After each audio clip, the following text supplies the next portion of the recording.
नमस्कार, स्वागत है आपका मार्केट का पंचनामा में। शेयर में रहेंगे आपके साथ अगले 15 मिनट और बात करेंगे मार्केट की, स्टॉक्स की, कुछ आपके सवालों के जवाब देंगे और मार्केट में चल क्या रहा है इस पर थोड़ा सा कोशिश करेंगे बात करें, क्योंकि बहुत ही टफ मार्केट है ये। देखिए आज भी एक्सपायरी के चलते निफ्टी में भले ही थोड़ा सा एक पर्टिकुलर लेवल को बचाने में आप कामयाब रहे हों, बैंक निफ्टी में भी, लेकिन टुवर्ड्स द एंड क्लियर हो गया था कि मार्केट ख़राब है और मिड कैप मार्केट और स्मॉल कैप मार्केट तो काफ़ी ख़राब है। वहाँ पर आपको काफ़ी आज सेलिंग प्रेशर देखने को मिला। लेकिन ज़्यादा डिटेल जानते हैं श्रेया के साथ। श्रेया बताइए। क्या डिटेल बताऊं सर। ऐसे लग रहा था निफ्टी को किसी ने स्टैचू कर दिया और वो एक रेंज में ही कुछ नहीं फ्लैट कारोबार करता हुआ नजर आया। निफ्टी 2 अंकों की गिरावट के साथ आखिरकार इसने 22,545 के लेवल की क्लोजिंग दिखाई। और बैंक निफ्टी जो हम शुरुआत में हमें लगा कि इसमें आज अच्छी तेजी देखने को मिलेगी आरबीआई के बूस्टर के बाद, हालांकि ग्रीन में ही क्लोज हुआ है, लेकिन जाते जाते यहाँ पे भी देखिए अपने हायर लेवल से 200 अंकों से ज़्यादा गंवा दिए इसने और जाते जाते एकदम से फ्लैट हो गया ये 135 अंकों की, हालांकि बढ़ोतरी के साथ 48,743 के लेवल पर बैंक निफ्टी ने क्लोजिंग दिखाई है। स्मॉल कैप और मिड कैप की हालत खस्ता वहाँ पर। इनफैक्ट स्मॉल कैप में तो 1.5% करीब गिरावट देखने को मिली, 1% करीब आप मिड कैप टूटा हुआ देखने को मिला। ब्रेथ खराब थी मार्केट की, लेकिन कुछ ऐसे स्टॉक्स जिसमें मोमेंटम देखने को मिला आज के सत्र में, वहाँ आपको दिखेंगे एनबीएफसी स्पेस से stocks. Shriram finance, Bajaj Finserv, Bajaj finance top gainers में शामिल। और श्रीराम फाइनेंस में तो अच्छा मूव आज देखने को मिला, 5.25% से ज़्यादा उछलकर कारोबार कर रहा है। कुछ चुनिंदा स्टॉक्स मेटल और फार्मा सेक्टर से भी दिखे। हिंडाल्को और सनफार्मा ने भी अपनी जगह बनाई गेनर्स में। इनफैक्ट आप देखेंगे लूजर्स में शामिल आपको अल्ट्राटेक सीमेंट दिखेगा। जाहिर सी बात है, खबर आई थी कल कि अल्ट्राटेक सीमेंट की केबल्स और वायर स्पेस में एंट्री होगी। उसके बाद ये खबर पसंद नहीं आई बाजार को और लगा झटका। 4.5% से ज़्यादा की गिरावट इसने झेली। वहीं आप देखेंगे केबल एंड वायर्स के स्टॉक्स में भी तगड़ी गिरावट देखने को मिली। और trend, Bajaj auto, Tata Motors जैसे भी स्टॉक्स लूजर्स में शामिल रहे। और सेक्टर स्पेसिफिक तो बात हो ही गई है। एनबीएफसी और बैंक हरे निशान पर बंद हुए। आईटी, मेटल जैसे स्टॉक्स में थोड़ा डेंट पड़ता नजर आया। लेकिन सर जो आप पूछ रहे थे कि क्या लग रहा है बाजार में क्या होगा, कमेंट भी आ रहा था कि बाजार में कहीं छुपने की कोई जगह है क्या, कहाँ छुपे हैं? नहीं, मैं एक सेकंड चेक कर रहा हूँ। आई थिंक जो लिंक मैंने शेयर किया था, श्रेया, आज थोड़ा गड़बड़ हुई है यहाँ पर कुछ ना कुछ। आई डोंट नो कितना हम लाइव गए हैं, कितना लाइव शायद नहीं गए हैं। ये थोड़ा सा देखना पड़ेगा। आई थिंक हम शुरू का हिस्से में लाइव नहीं जा पाए हैं, तो अच्छा। जो लिंक मैंने शेयर किया था थोड़ी सी गड़बड़ हुई है हमारी टीम की तरफ से, उसके लिए अपॉलॉजीज़ मेरी तरफ से। देखिए श्रेया, जहाँ तक बात है मार्केट की, क्लियरली थोड़ा तो मार्केट में सेलिंग प्रेशर है आज और काफ़ी सेलिंग प्रेशर है इनफैक्ट। और अब मैं ये कहूँगा कि मार्केट में ना आपको थोड़ा सा केयरफुल होने की ज़रूरत है। और क्लियरली ये वो वाली मार्केट नहीं है जो आप 6 महीने पहले देख रहे थे। 6 महीने पहले वाली जो मार्केट थी, इसमें आप कहीं भी कभी भी बाय कर लें, आपका पैसा बन रहा था। अब आई थिंक हम उस मार्केट में हैं जहाँ पर आप कहीं भी बेच रहे हैं, वहाँ पैसा बन रहा है। और एक चीज़ देखिए आप इस मार्केट में, थोड़ा हम डिटेल पे इस पर भी बात करेंगे बिल्कुल। वैसे स्पेसिफिकली। आप आज जैसे केबल एंड वायर स्टॉक्स हुए, अल्ट्राटेक हुए, खराब शेयरों पे तो खराब खबरों पे तो स्टॉक 18-20% बड़े स्टॉक्स हैं ये, 18-20% टूट रहे हैं। अच्छी खबरों पर स्टॉक रत्ती भर चलने को तैयार नहीं। आज bank Nifty for example maximum to maximum 300 point की रैली दिखा पाया, उसके बाद वो रैली फुस हो गई। हाँ, कुछ एनबीएफसी जरूर चल गए, लेकिन वो भी अक्रॉस द बोर्ड रैली नहीं हुई। तो जब ऐसी मार्केट हो ना, तो क्लियरली आपको बता रही है कि थोड़ी सी टफ है मार्केट ये काफ़ी इस समय। बिल्कुल सर सही। खराब खबर पे बाजार बहुत टूटता और एकदम अच्छी खबर पे तो चलने का नाम ही नहीं लेता। ऐसे बहुत सारे सवाल आ रहे हैं सर, इनका पहले सवाल लेना चाहूँगी मैं। नहीं, पहले मैं थोड़ा केबल और वायर के सिंस आपने नहीं पूछा, मैं खुद बता देता हूँ। हाँ जी सर, नहीं केबल देखिए, और वायर पे हाँ हाँ, ये देखिए, करना क्या चाहिए? हाँ बिल्कुल। देखिए इसमें इशू क्या है कि मार्केट इस समय काफ़ी एक ख़राब फेज से गुजर रहा है। और आज एक और एग्जांपल यहाँ पर मिल गया कि जिस तरीके से पॉलीकैब, हैवेल्स, आपका KEI, ये सब गिरे स्टॉक्स, इस मार्केट में ना जगह बिल्कुल भी नहीं है ख़राब खबर के लिए। और इस मार्केट में लेकिन एक अच्छी चीज़ भी होगी। इस मार्केट में एक अच्छी चीज़ क्या होगी, काफ़ी अच्छी क्वालिटी के स्टॉक्स जो है ना, वो आपको एक बहुत अच्छे लेवल्स पे मिलेंगे। अब मैं ये नहीं कह रहा कि आज की आज आप पॉलीकैब बाय करिए, लेकिन जैसे पॉलीकैब पे हमने एक व्यू लिया था 6500 पर, कि 6500 पे प्रॉफिट बुक कर लीजिए। आपको याद होगा अच्छे से, हमने स्क्रीन पे बोला था कि 6500 पे प्रॉफिट बुक कर लीजिए पॉलीकैब के अंदर। ट्रेंड है, जैसे ट्रेंड में फॉर एग्जांपल 7500 8000 पर अगर आपने प्रॉफिट बुक कर लिया है, आई थिंक अब ये स्टॉक्स कुछ ऐसे लेवल पर आ गए हैं, खासतौर से पॉलीकैब है, ट्रेंट है, अब ये स्टॉक्स उन लेवल पर आ गए हैं जहाँ से अब अगर आप चाहें तो एक एसआईपी स्टार्ट कर सकते हैं। ये देखिए, क्योंकि इन स्टॉक में ना एग्जैक्ट बॉटम तो आप कभी नहीं पिक कर पाएंगे, लेकिन उस चक्कर में एकदम अ, अच्छे लेवल्स मिस हो जाएंगे। अब यहाँ से अगर आप इन स्टॉक्स में एसआईपी करेंगे ना, ये हो सकता है कि यहाँ से और 10-15-20% स्टॉक्स गिर जाएं, लेकिन एटलीस्ट आपको एक अच्छी क्वालिटी के स्टॉक्स अच्छे प्राइस में मिल जाएंगे। ये थोड़ा सा मेरा लिमिटेड पॉइंट है। चलिए अब तो सवालों की सवाल भी उसी पे था, ट्रेंड पे ही था, और हम क्लोजिंग शो में भी डिस्कस कर रहे थे, can I make fresh entry? तो एसआईपी के जरिए ही यहाँ पे जो आपने सलाह दी ट्रेंड में, एसआईपी के जरिए ही यहाँ पे एंट्री ली जाए स्टॉक बिल्कुल में। एसआईपी के थ्रू हम एंट्री कर सकते हैं, और ये क्लियरली एसआईपी के थ्रू एंट्री करने वाला स्टॉक एसआईपी के है। थ्रू एंट्री करने वाला स्टॉक है इसमें, और मेरे ख्याल से यहाँ से हर महीने, हर हफ्ते अगर आप चाहें तो कुछ स्टॉक्स में ट्रेंड के स्टॉक में एंटर कर सकते हैं। ठीक है, और समीर जी का सवाल लेते हैं। Hi Anuj sir, Shreya and I have Adani port and Adani enterprises in my portfolio. I am in loss in both the shares. Okay, however I purchased for long term, should I stay in the share, add more in dips और take exit? कौन से दो stock बोले आपने? Sir Adani ports और Adani enterprises, Adani group के देखिए, stocks. मैंने एक चीज़ हमेशा कही है कि अदानी ग्रुप स्टॉक्स रिटेल के लिए नहीं है। या तो आप इनमें इन्वेस्ट करके बैठ जाएं और एक लीप ऑफ कॉन्फिडेंस लें अदानी ग्रुप के अंदर कि नहीं, जो भी हो रहा है, जो भी वॉलेटिलिटी है, इवेंचुअली कंपनियां अच्छी हैं, स्टॉक्स अच्छे हैं, पैसा बना के देंगे। या तो आप वो करें, या फिर आप कहें कि नहीं, ये स्टॉक्स में मैं इन्वेस्ट नहीं करूँगा, क्योंकि ये स्टॉक्स में वॉलेटिलिटी इतनी ज़्यादा है कि ये आपको आपके ट्रेडिंग पोर्टफोलियो को उड़ा देंगी, इतनी वॉलेटिलिटी है इसमें। तो इसके लिए मेरा ये भी है कि या तो आप कम्प्लीटली इग्नोर करें, या फिर आप वो लीप ऑफ फेथ लें, और वो लीप ऑफ फेथ जब आप ले रहे हैं तो ये नॉलेज के साथ लें कि ये स्टॉक्स काफ़ी गिर सकते हैं, तो उस हिसाब से ही आप एक यहाँ पर। अच्छा सर, क्योंकि उन्होंने लॉन्ग टर्म के लिहाज से पूछा है, इन स्टॉक्स को एक्सक्लूड कर देते हैं, इन स्टॉक्स से परे कोई अगर इन्वेस्टर लॉन्ग टर्म के लिहाज से किसी स्टॉक में इन्वेस्ट करना चाहता है और फिर वो स्टॉक लगातार गिरता ही जा रहा है, तो क्या एक स्टॉप लॉस फिर भी लगा के चलिए, या फिर लॉन्ग टर्म के लिहाज से रखा है तो फिर लेके भूल जाए? नहीं नहीं नहीं, लेके भूलने वाला कोई स्टॉक नहीं होता है। लेके भूलने वाला तो मैं कहता हूँ, फॉर एग्जांपल, अब मैं आपको बताता हूँ, 5-6 साल पहले की बात है। इंडसइंड बैंक है, जैसे इंडसइंड बैंक की चर्चा होती थी as one of India's best banks. Yes Bank है, उसकी भी चर्चा होती थी एज इंडियाज बेस्ट बैंक्स। लेके अगर आप इन स्टॉक्स को भूल गए होते ना, तो मार्केट आपको भुला देता है, फिर आपका पोर्टफोलियो ऑलमोस्ट जीरो हो चुका होता, मतलब काफ़ी हद तक गिर चुका होता। स्टॉक मार्केट लेके भूलने की चीज़ नहीं है।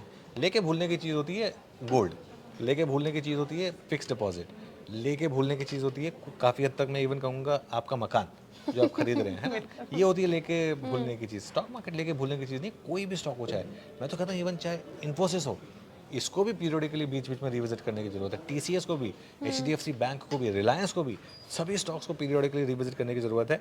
स्टॉप लॉस सिस्टम में मस्ट है एज एन इन्वेस्टर ऑल्सो। हाँ, ये जरूर हो सकता है कि एज इन्वेस्टर आपका स्टॉप लॉस थोड़ा ज़्यादा बड़ा होगा।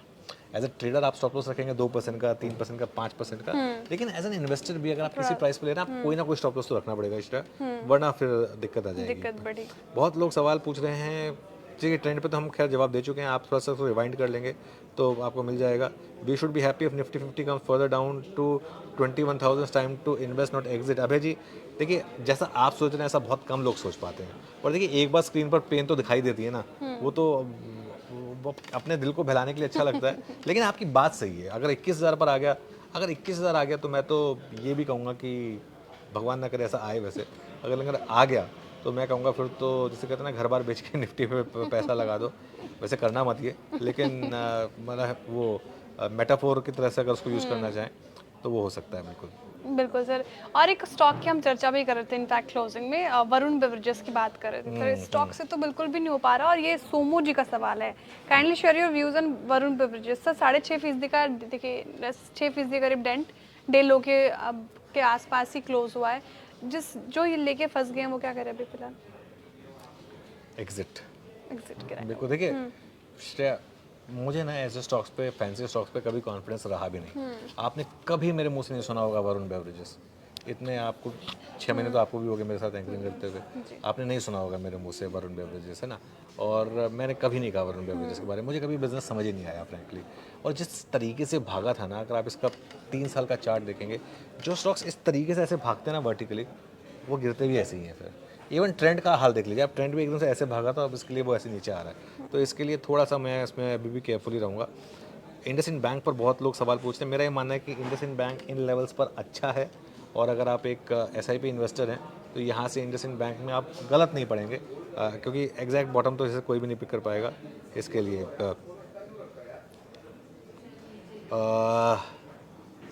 इस लेवल पर कोई 4 स्टॉक बताइए जो मिड कैप के अच्छे हों। देखिए, सबसे पहले तो आप निफ्टी जूनियर का ETF ले लीजिए, ठीक है, वो मेरे ख्याल से एक अच्छी पिक रहेगी। अब मिड कैप में तो नहीं क्लासीफाई होगा ये, लेकिन कुछ हद तक मुझे लग रहा है कि यहाँ से अगर आपको पॉली कैप में और 10-15% की गिरावट मिल जाए तो वो एक अच्छा स्टॉक होगा मेरे ख्याल से। उसके अलावा और क्या, मेरे ख्याल से GMR पावर, अगर यहाँ से आपको और 15-20% नीचे मिले तो वो अच्छा स्टॉक होगा। हालांकि मैं डिस्क्लेमर देता हूँ, GMR पावर मेरे पोर्टफोलियो में भी है इसके लिए। और उसके अलावा और क्या स्टॉक, मेरे ख्याल से अगर बॉम्बे स्टॉक एक्सचेंज का स्टॉक यहाँ से और आपको 20-25% करेक्शन पर मिल जाए तो वो एक अच्छा स्टॉक होगा। ठीक है, तो ये कुछ स्टॉक्स आप अपने रडार पे रखें। सर फैंटास्टिक फिजिक्स पूछ रहे हैं। फैंटास्टिक फिजिक्स, हाँ और उन्होंने PH से शुरुआत की है फैंटास्टिक की। खैर सर, ये बेयर मार्केट है या ये अब अनाउंस किया जा सकता है? कितना वक्त तक ये कंटिन्यू रह सकता है, कितने वक्त तक, प्लीज़ करें। अच्छा sir, bear market, how to define bear market? जब आपके पोर्टफोलियो 20 से 40% करेक्ट हो जाए तब 20%, एक लिमिट, एक वेल डिफाइंड डेफिनेशन मानी जाती है 20%। इंडिया के केस में वैसे श्रेया वो 20% मैं बोलता हूँ कि थोड़ा सा कम है, 25 से 30% माने। तो अभी भी ये टेक्निकली बेयर मार्केट नहीं है, लेकिन इसको मैं बेयर मार्केट इसलिए कह रहा हूँ क्योंकि ब्रॉडर मार्केट में बेयर मार्केट आ चुकी है। Mid cap index, small cap index, ये 20-20% से ज़्यादा गिर चुके हैं। प्लस जिस तरीके से हम गिर रहे हैं, 6 महीने से गिर रहे हैं हम। देखिए, अगर आप मुझसे पूछें कि आप 1 महीने में 30% गिर जाएं और उसके बाद रिकवरी हो, या आप 6 महीने तक 20% गिरे उसके बाद रिकवरी हो, आप क्या चुनेंगे? मैं हमेशा चुनूंगा 1 महीने में 30% गिर जाए उसके बाद हम रिकवर हो जाएं, क्योंकि जो 1 महीने की पेन है ना, वो इंसान झेल के भाग जाता है। ये 6 महीने से लगातार पेन चले जा रही है, चले जा रही है, चले जा रही है ना, ये थोड़ा सा लोगों की एनर्जी सैप कर रही है, लोगों को थका रही है थोड़ा सा। इस वजह से एक सवाल आया कि आपकी बात सुन के लग रहा है कि IT इंडेक्स को अभी नहीं लेना है, 35,000 पर लेना है। मेरा ये कहना है कि IT इंडेक्स को यहाँ से लेके 35,000 के बीच में शायद बॉटम मिलेगा, और वहाँ पर शायद आपको लेने का मौका होगा, लेकिन एग्जैक्ट तो कोई टाइम नहीं कर पाएगा। तो इसके लिए टुकड़ों में आप अभी से लेना शुरू कर सकते हैं IT इंडेक्स को, वाया ETF या वाया डायरेक्ट स्टॉक्स, जो भी आप करना चाहें। और 35,000 तक अगर आ गया तो एक बहुत अच्छा मौका होगा शायद टॉप अप करने के लिए। ठीक है सर, एक सवाल है नितेश जी का। SBI पे भी हम चर्चा कर रहे थे, और SBI स्टॉक इनके पास है, 830 की खरीद है, 500 शेयर से 1 साल के लिए हाथ से है। जिस तरीके से इसने भी गिरावट दिखाई है सर, क्या करना चाहिए SBI में?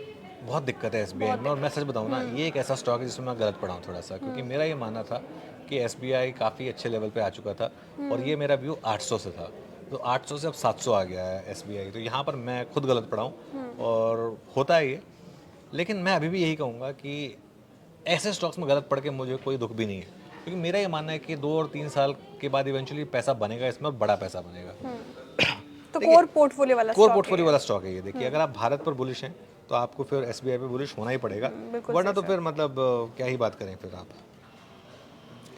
ओनली गेम्स, वैसे हमने डिस्कस किया ओनली गेम्स, चलिए क्योंकि आप हमारे रेगुलर व्यूअर हैं तो एक बार आपका सवाल फिर से दोहरा दूं। सर, ये जो कह रहे हैं कि पॉलीकैब्स, हैवेल्स के या इंडस्ट्रीज RR काबिल में 7 से 8 दिन तक अपने स्तर पर आ सकता है क्या? तो और क्या मतलब? नहीं, टाइम लगेगा, टाइम लगेगा ना अभी। टाइम लगेगा। फागुनी जी पूछ रही हैं कि 2025 क्या साइडवेज मार्केट रहेगा? अनुज जी इज़ द बेस्ट। नहीं, थैंक यू फागुनी जी। देखिए, ऐसा है कि पूरे साल मार्केट क्या रहेगा ये तो कोई नहीं कह सकता हम से। और मैं एक चीज़ बताऊँ ना, मैंने भी एक आगे कभी पहले एक गलती की थी। कई बार ना हम अग्रेसिव व्यू ले लेते हैं, हमारी 3-4 कॉल सही किया जाती हैं, हम बहुत ज़्यादा अग्रेसिव हो जाते हैं। जैसे मेरा वो 2, 3, 4, 5, 6 सही हुआ है ना, उसके बाद मेरा वो 25,000 का टारगेट एकदम सही हुआ, फिर 26,000 ही बहुत जल्दी आया, तब मैंने एक वो व्यू ले लिया था 27,272 का, जिस पर मुझे रिग्रेट है थोड़ी सी, क्योंकि मुझे लग रहा है कि वो मैंने थोड़ा सा ज़्यादा अपने एक उसमें ले लिया था, एक ईगो में आके ले लिया था। और मार्केट में ईगो नहीं चलता, मार्केट आपको ना बहुत जल्दी ज़मीन पर ले आता है।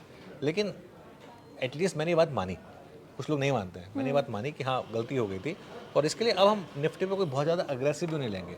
अब हम एक चीज़ कहेंगे कि हाँ ये मार्केट ये चीज़ कर सकता है, उसके बाद मार्केट क्या करेगा तो मार्केट को डिसाइड करना देंगे। मेरा ये मानना है कि मार्केट अभी थोड़ा और करेक्ट हो सकता है, और अभी ये मार्केट मुझे लग रहा है कि 21,500 21,800 21,500 और वहाँ पर भी नहीं रुका तो एक बार के लिए 21,000 तक जाने की क्षमता रखता है। देखिए अगर ऐसा हुआ तो बहुत लोगों का पोर्टफोलियो और ख़राब होगा, वो मुझे रिस्क पता है। अच्छा, मैं ये भी नहीं कह रहा कि आप सब कुछ बेच दीजिए प्लीज़। कुछ लोग लिख रहे हैं कि आप सारा माल बिकवा देंगे। मैं ये बिल्कुल नहीं कह रहा हूँ कि सारा माल बेच दीजिए, लेकिन मैं एक चीज़ ज़रूर कह रहा हूँ। जी। जब 1 महीने पहले मैंने ये बात कही थी, आपको याद होगा कि अभी मिड कैप स्मॉल कैप में केयरफुल रहिए। वहाँ से अब आप देखिए, जब मैंने बात की थी कही जब थी शुरू और है ना, हाँ, वहाँ से मिड कैप स्मॉल कैप 20-20% गिरे। गिरे। तो एटलीस्ट उतना तो आप बचा सकते थे ना। अब ज़्यादातर लोग थोड़ा सा ट्रेडिंग माइंडसेट रखते हैं, उस वजह से वो इतना बड़ा लॉस नहीं ले पाते हैं। इसके लिए मैंने ये बात कही थी। मैं ये बिल्कुल नहीं कह रहा हूँ कि अपना पोर्टफोलियो जीरो कर दीजिए, मैंने कभी नहीं कहा अपना पोर्टफोलियो जीरो कर दीजिए। मैं तो ये भी कहा है कि इवन इस मार्केट में भी मैंने इस मार्केट में ऐड भी कराए हैं स्टॉक, ऐसा नहीं कि नहीं कराए हैं। मैंने सारे स्टॉक्स में प्रॉफिट बुकिंग नहीं कराई है, मैंने कुछ में कराई है। मैंने पॉलीकैब में प्रॉफिट बुकिंग कराई थी, 100% कराई थी। मैंने कोफोर्ज में प्रॉफिट बुकिंग कराई थी, मुझे अच्छे से याद है। लेकिन मैंने ये भी कहा था कि इस मार्केट में जैसे इंडिगो जैसा स्टॉक है फॉर एग्जाम्पल, यहाँ अगर आपको डिप मिलती है तो बाय करिए। चंबल फर्टिलाइजर के बारे में मैंने कहा था, कोरोमंडल के बारे में मैंने कहा था, श्रीराम फाइनेंस के बारे में मैंने कहा था, चोलामंडलम के बारे में मैंने कहा था, बजाज फाइनेंस के बारे में मैंने कहा था। मैं आपको एटलीस्ट 10 या 12 स्टॉक बता सकता हूँ पिछले 3 महीने में, जिनके बारे में मैंने ये भी कहा था कि इन लेवल्स पे अब आप बाइंग की सोच सकते हैं। तो एक होता है एक ओवरऑल मार्केट व्यू जो नेगेटिव है, लेकिन with in that negative view आपको अच्छे स्टॉक्स भी मिल जाएंगे। जैसे बुल मार्केट में भी तो कई स्टॉक्स होते हैं जो 20-20 40-40% गिरते हैं, तो ऐसा बेयर मार्केट में भी खोजने पे आपको स्टॉक मिलेंगे जो आगे आपको पॉजिटिव रिटर्न्स देंगे। 1,000 लोग लाइव हैं हमारे साथ, बहुत बहुत शुक्रिया आप सबका। बिल्कुल सर। एक सवाल और आ रहा है, क्योंकि समर आ रहा है तो वोल्टास के स्टॉक में एंट्री ली जा सकती है? देखिए ये सब जो एनालिसिस होता है ना कि समर आ रहा है तो वोल्टास ले लो, या फिर विंटर आ रहा है तो ये ले लो, कोई गीज़र ले लो, ये सब ना बहुत मैं कहता हूँ एक बचकाना एनालिसिस है फ्रैंकली। वो तो हर साल आता है ना, कभी ऐसा हुआ है कि समर ना आया हो? तो वो तो मतलब ऑब्वियस चीज़ है। मुझे नहीं लगता कि आप अर्निंग्स पोटेंशियल पे लें स्टॉक्स को, इस तरीके से ना लें कि समर आ रहा है या विंटर आ रहा है। चलिए श्रेया, फिर वाइंड आज अप करते हैं, बिल्कुल वाइंड सर। अप करेंगे बिल्कुल। बिल्कुल सर, बहुत शुक्रिया सभी सवालों के जवाब देने के लिए। मुझे पता है बहुत सारे सवाल अभी भी आ रहे हैं, कल फिर से रब्ता करने की कोशिश करेंगे जिनके सवाल नहीं ले पाए। बहुत बहुत शुक्रिया सर, और दर्शकों को बहुत बहुत आभार सादात में हमसे जुड़ने के लिए। नमस्कार।